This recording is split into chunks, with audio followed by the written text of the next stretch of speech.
Alright, I'm just doing my prediction for UFC 189. I actually fly out tomorrow morning at 10 o'clock. I'll be there all week. If anyone's going, see you down there.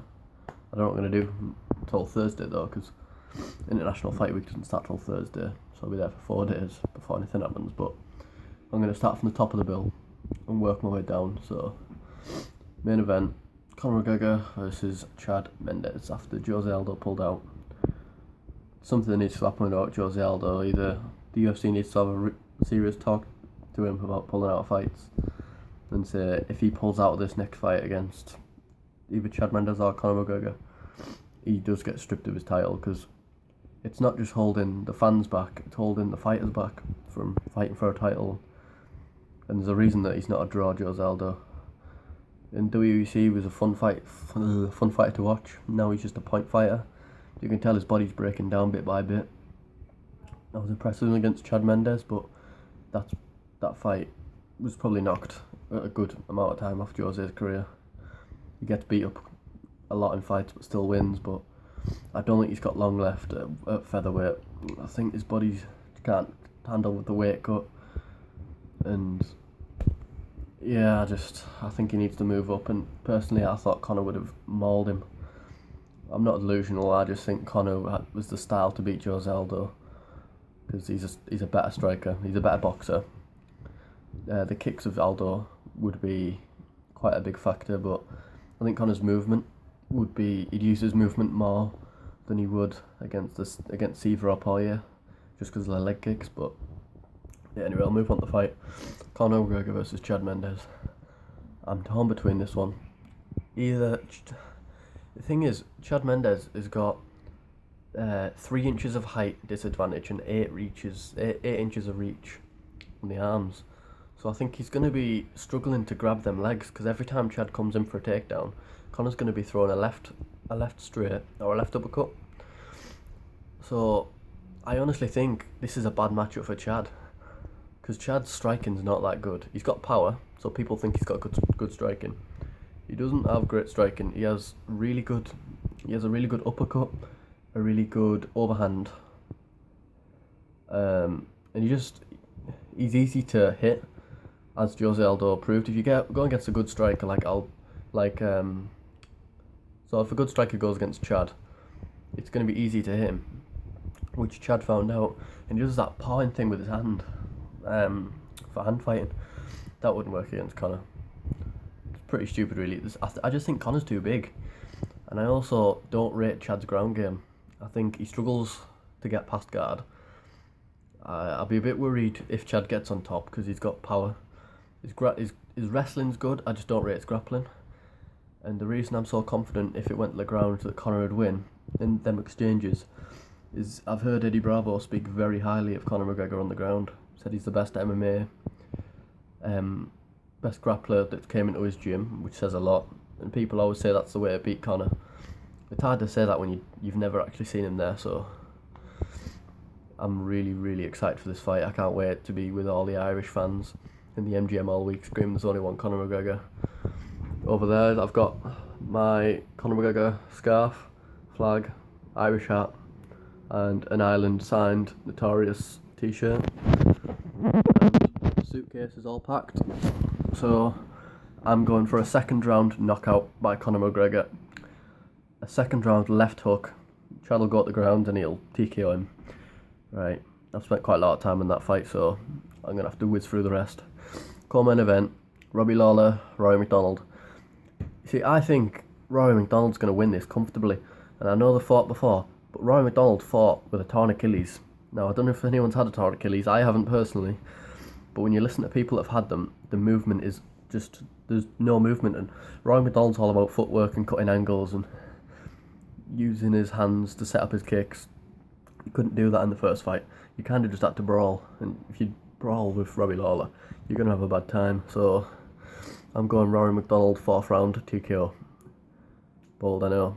I really do think he's that good when his mind's all there. When he's mentally there, there's not a welterweight in the world that can beat him. So I'm going for Rory McDonald. Next fight, Dennis Bermudez, Jeremy Stephens. I don't care who wins this, but I cannot wait for it. I like Jeremy Stephens. I think he's been, I don't know, I think he's very easy to beat. Against the low to mid-tier, Jeremy will knock the fuck out of them. But when they get a bit more technical, he tends to struggle. The Cub Swanson fight, I don't rate Cub. I like him, I love him, I've met him before. He's a fun fighter to watch, but when he fights the top level, he crumbles. And Cub beat Jeremy quite easily, so yeah, I think Dennis Bermudez is just going to mix it up and take him down and just grind on him, just wrestling style. Maybe a late stoppage with the submission. Now this is the fight behind Conor McGregor, Chad Mendes that I'm most excited for. Gunnar Nelson versus Brandon Thatch. You got Gunnar Nelson, this slow, methodical grappler, karate style, against Brandon Thatch, who just comes at you from the opening bell, tries to knock your head off. People speak really highly of Brandon Thatch and say it. If he sorts his ground game out, he'll be a world champion. His ground game looks very, very bad, and I just think Gunnar Nelson's just going to take him down and submit him. But if it's on the feet, Brandon Thatch could cause Gunnar horrible, horrible problems. I really want Gunnar to just take him down as soon as he can, because Brandon Thatch on the feet is the scariest welterweight in the world. He's like, he reminds me a bit of Rumble, but a welterweight. He comes at you, and everything's to knock you out. The difference between Thatch and Rumble, though, is Thatch can go for 3 rounds hard. Rumble can't. Obviously, the weight is a bit different because it's harder to keep that pace when you move up in weight. But yeah, I've got Gunnar Nelson by rear naked choke. But I'm not confident in that. It's either a Gunnar Nelson rear naked choke or a Brandon Thatch knockout in the first round, I think. But that'll be a fun fight. Brad Pickett, Thomas Almeida. I just think Brad's done, and I think Thomas Almeida's unbelievable. He's ridiculously good. He's 18-0, but I know most of his fights are finishes. A lot of them are in the first round, so I'm gonna go Thomas Almeida. Next, Matt Brown, Tim Means. Another really fun fight. I can't believe it's on the prelims, but I think the idea of it is make that the main event of the prelims. Fun fight. Get the fans to come over and watch by the pay-per-view. So next, I'm gonna go Matt Brown. Got Hal Pendridge, John Howard. I think this might be the fight where Pendridge finally loses. I do really like Pendridge. I knew about him before he got in the UFC. When I heard he was on the Ultimate Fighter, I thought he'd win it. I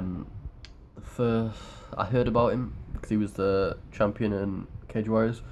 I watched his fight against Shea Mills, and he mauled Shea Mills. So when he got on the Ultimate Fighter, I thought he's going to come on and he's going to win it. I just don't think, I think he looks a bit too big for the weight. Like, he has trouble keeping up with the movement of certain fighters.